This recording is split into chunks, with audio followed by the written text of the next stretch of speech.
Hello नमस्कार मित्रों, मैं JS राजपूत आप लोग का अफेयर्स फॉर नौकरी में स्वागत करता हूँ। हमेशा की तरह आज मैं फिर आप लोगों के सामने हाजिर हूँ बैंकिंग एंड फाइनेंस के क्वेश्चंस डे 3 में। ठीक है, आज तीसरा दिन है और आप लोग का मैं देख रहा हूँ कि बहुत ही ज़्यादा प्यार मिल रहा है इस वीडियो को लेके। तो ऐसे ही आप लोग प्यार बनाए रखिए और चैनल से जुड़े रहिए। हमेशा इस तरह का वीडियो देखने के लिए अगर चैनल पर नए देख रहे हैं तो चैनल को सब्सक्राइब नहीं किए हैं तो सब्सक्राइब कर दीजिएगा, अपने दोस्तों में शेयर कर दीजिएगा। चलिए तो लोग शुरू करते हैं। अच्छा लगेगा तो लाइक और कमेंट कीजिएगा। ठीक है, यह जो सीरीज मैं चला रहा हूँ ये आपको IBPS RRB मेंस के लिए और SBI क्लर्क मेंस के लिए ज़्यादा इंपॉर्टेंट है। बट इकोनॉमिक्स और बैंकिंग टाइप के क्वेश्चंस आपको SSC रेलवे वगैरह एग्जाम्स में भी पूछे जाते हैं। तो ऐसा नहीं है कि उसमें नहीं पूछा जाएगा। ठीक है, सबके लिए इम्पोर्टेंट है। बट IBPS और RRB के लिए, SBI क्लर्क मेंस के लिए ये ज़्यादा बेनिफिशियरी होगा, ज़्यादा इम्पोर्टेंट है। तो चलिए हम लोग बात करते हैं। ये जनवरी महीने का लास्ट होगा। ठीक है, इसके बाद से फरवरी वाला हम लोग शुरू करेंगे। हमने जैसे प्रोमिस किया था कि जनवरी से लेकर आज तक के जितने बैंकिंग एंड फाइनेंस है सबको हम लोग कवर करेंगे। तो चलिए हम लोग आज जनवरी का लास्ट है और दिन तीसरा है। फर्स्ट ऑफ ऑल हम बात करते हैं वोडाफोन एम पैसा का लाइसेंस को क्या किया गया था, रद्द कर दिया गया है। किसके द्वारा? RBI। वोडाफोन एम पैसा को RBI ने क्या दिया था? अथॉरिटी दिया था, जिसके माध्यम से फंड जमा भी किए जा सकते थे और ट्रांसफर भी किए जा सकते। कहने का मतलब कि एक स्मॉल फाइनेंस बैंक की तरह या पेमेंट फाइनेंस बैंक की तरह यह वर्क कर रहा था, जिसको जनवरी में ही क्या किया गया, जनवरी 2020 में इसके लाइसेंस को, सर्टिफिकेट को क्या किया गया, रद्द कर दिया गया। यह लाइसेंस जो दिया गया था ये 2014 में दिया गया था।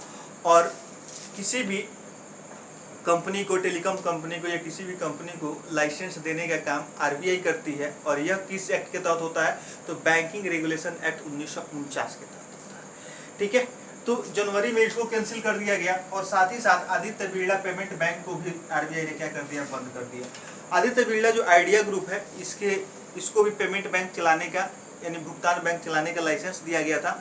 ठीक है, जिसको 18 महीने का लाइसेंस दिया गया था। और एक जो आदित्य बिरला पेमेंट बैंक था यह क्या था, पूर्ण रूप से उसके रूल रेगुलेशन को, यानी कि RBI के मानदंडों पे क्या हुआ, खरे नहीं उतरा, जिसकी वजह से उसको भी बंद कर दिया गया। ठीक है, तो याद रखिएगा वोडाफोन एम पैसा को भी बंद कर दिया गया और आदित्य बिरला पेमेंट बैंक को भी बंद कर दिया गया।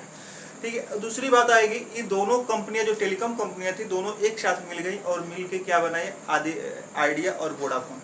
ठीक है, जो अब नए लोगों के साथ VI करके ये नई कंपनी फिर से अपना लोगो चेंज हो रखी है, जिसको V कहा जा रहा है या VI कहा जा रहा है। ठीक है, तो ये आपके क्वेश्चन एग्जाम में बनेंगे कि हाल ही में किन दो टेलीकॉम कंपनियों को, ठीक है, किन दो टेलीकॉम कंपनियों ने VI के नाम से नया लोगो वगैरह लॉन्च किया है। तो याद रखिएगा वोडाफोन और आइडिया। ठीक है, टेलीकॉम कंपनियों का, यानी कि जो टेलीफोन सर्विस देने वाली कंपनियां हैं, इनको रेगुलेट कौन करता है? TRAI, TRAI, telecom regulatory authority of India. Telecom regulatory authority of India TRAI इसका रेगुलेट करता है। रामसेवक शर्मा इसके अध्यक्ष है और दिल्ली में इसका TRAI का हेडक्वार्टर है। चलिए नेक्स्ट हम लोग बात करते हैं। महाराष्ट्र सरकार ने विश्व बैंक के साथ, यानी वर्ल्ड बैंक के साथ 210 मिलियन का क्या किया है, 210 मिलियन का ऋण का समझौता किया है। किसके लिए? तो कृषि विकास के लिए। ठीक है, पिछले हम लोग क्लास में पढ़े थे कि असम ने क्या किया है, इंफ्रास्ट्रक्चर डेवलपमेंट के लिए विश्व बैंक के साथ हम समझौता किया था। और अभी महाराष्ट्र सरकार ने क्या किया है, 210 मिलियन का समझौता किया है। यह क्वेश्चन जो है बैंक PU के एग्जाम में खासकर पूछे जाते हैं। ये एक क्वेश्चन होता है इस पे अमाउंट से रिलेटेड। ठीक है, कि हाल ही में महाराष्ट्र ने विश्व बैंक के साथ कितने का ऋण का समझौता किया है, तो 210 मिलियन का।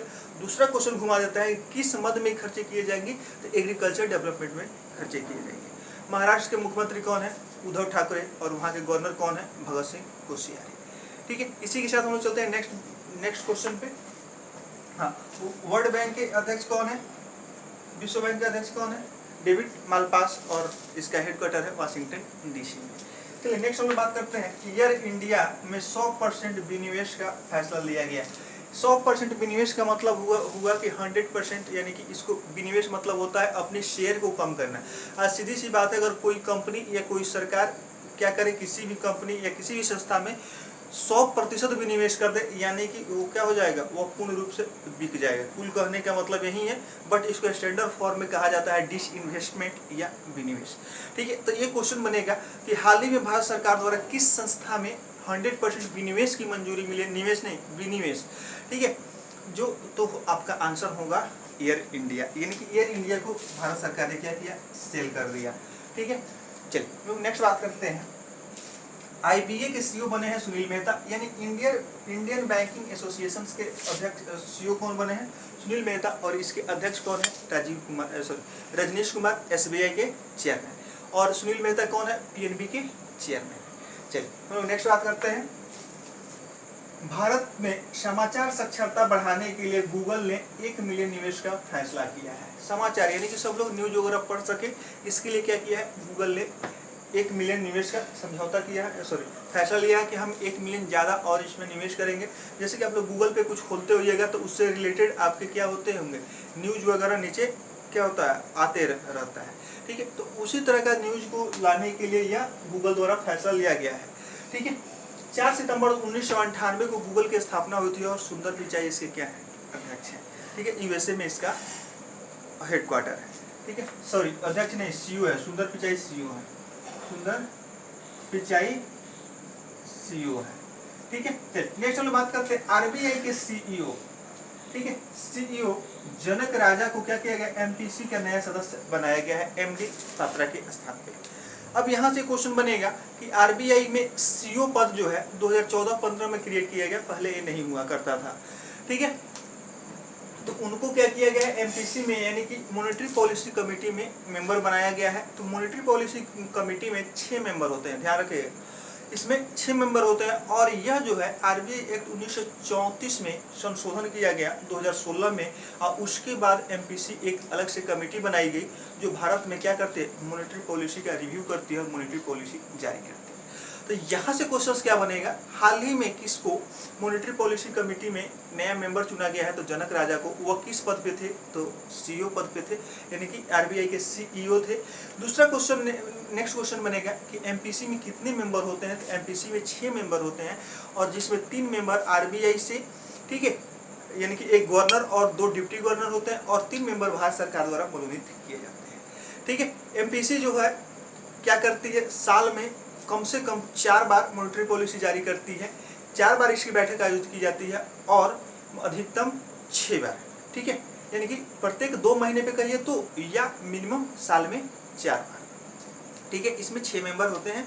इसकी एमपीसी की गठन कब हुआ था, 2016 में।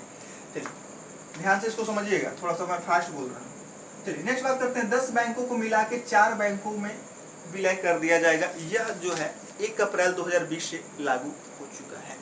जैसे Canara bank, sorry corporation bank, Andhra bank और यूनियन बैंक, ठीक है, एक साथ हो गए, ठीक है। इसी तरह से सभी बैंकों का लगभग विलय करके 4 बैंकों में, 10 बैंकों को मिला के 4 बैंकों में मिला दिया गया, ठीक है। जैसे विजया बैंक और देना बैंक और क्या कहते हैं बैंक ऑफ बड़ौदा एक साथ मिल गए। इसी तरह से कुल मिला के बैंकों की संख्या दिन प्रतिदिन घटती जा रही है। आप लोग कमेंट में बताइएगा कि अभी हाल में ठीक है कितने पब्लिक सेक्टर बैंक्स हैं। चलिए नेक्स्ट बात करते हैं। इसके बाद बात करते हैं डीआईसीजीसी, ठीक है। डीआईसीजीसी जिसका फुल फॉर्म होता है deposit insurance credit guarantee corporation, ठीक है। डिपॉजिट इंश्योरेंस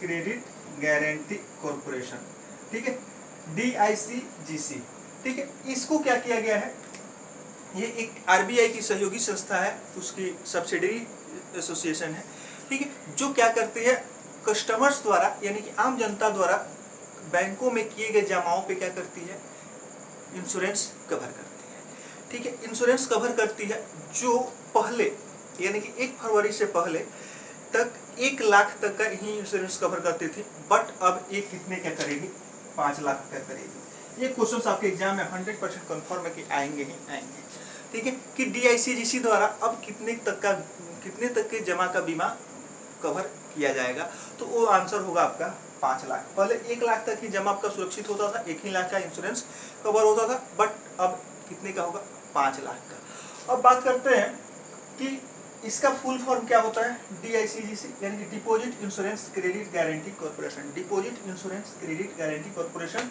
ठीक है। यह क्या है, हमारे द्वारा किए गए बैंक में जमाओं पे क्या करती है, इंश्योरेंस कवर करती है, और इसकी स्थापना 61 के तहत 1978 में हुई थी। ठीक है, आप लोग बैंकिंग का चैप्टर जो टॉपिक है उसमें इसको प्लेलिस्ट में, ठीक है, देख लीजिएगा इसको ध्यान से, बहुत इंटरेस्टिंग न्यूज़ है। ठीक है, अब बात करते हैं कि जो 1 लाख तक का डिपॉजिट, 1 लाख तक का इंश्योरेंस कवर किया जाता था तो DICGC को क्या मिलता था और वो पैसा कौन देता था, इस बात समझिएगा।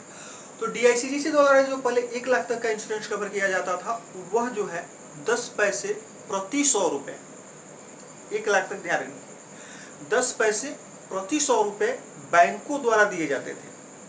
ठीक है, इंश्योरेंस प्रीमियम। और अब जो है 5 लाख जो हो गया है तो प्रति 100 रुपये 12 पैसे देने होंगे, प्रति 100 रुपये 12 पैसे देने होंगे, जिसपे 5 लाख तक का 5 लाख का क्या होगा, इंश्योरेंस कवर होगा। ठीक है, चलिए यहाँ से भी क्वेश्चन हो गया आपका। अब बात करते हैं एक्जिम बैंक और सिडबी में की कैपिटल को 1000 करोड़ करने का फैसला लिया गया है। सिडबी और एक्जिम बैंक दोनों क्या है, अपने अपने सेक्टर के अपेक्स बैंक है, यानी कि सर्वोच्च बैंक है। एक्जिम बैंक का काम क्या है, एक्सपोर्ट इंपोर्ट बैंक है, जो हमारे फॉरेन ट्रेड को बढ़ावा देता है और हमारे जो इंटरनेशनल ट्रेडर्स जो है, यानी कि इंडिया से जो फॉरेन में माल भेजते हैं या फॉरेन से इंडिया में माल मंगाते हैं, उनको मार्केट की जानकारी देना, वहाँ के इन्वेस्टमेंट के बारे में बताना, यहाँ के लोन वगैरह फैसिलिटी को उपलब्ध कराना एक्जिम बैंक का काम है। और सिडबी का काम क्या है, small industry development bank of India. SIDBI small industry development bank of India, इसका काम है कि जो छोटे और लघु उद्योग हैं उनको बढ़ावा देना, उनको क्या करना, फाइनेंस करना। ठीक है, तो चलिए इनकी पूंजी 1000 करोड़ रुपए कर दी जाएगी। अब बात करते हैं नेक्स्ट 11 नंबर न्यूज की, मातृवंदना योजना। ठीक है, मातृवंदना योजना लागू करने में मध्य प्रदेश 1 नंबर पे है। ठीक है, यहाँ मातृवंदना योजना का मतलब ये मत समझिएगा कि हमेशा माता की वंदना करनी है, वैसा कुछ नहीं है। ठीक है, यह जो है गर्भवती महिलाओं को या स्तनपान करा रही महिलाओं को, ठीक है, इसमें फैसिलिटी दी जाएगी और उनको एक पोषण राशि दी जाएगी, जो कि वो मैंने 4 महीने या 6 महीने जो भी हो, ठीक है, वो अपने जो भी न्यूट्रिशन वगैरह है, पोषक तत्व हैं, उससे वो ले पाए। ठीक है, और जच्चा बच्चा दोनों क्या हो पाए, सुरक्षित रह पाए। ठीक है, चलिए आज के लिए बस इतना ही, फिर हम लोग मिलेंगे कल शाम को 8 बजे।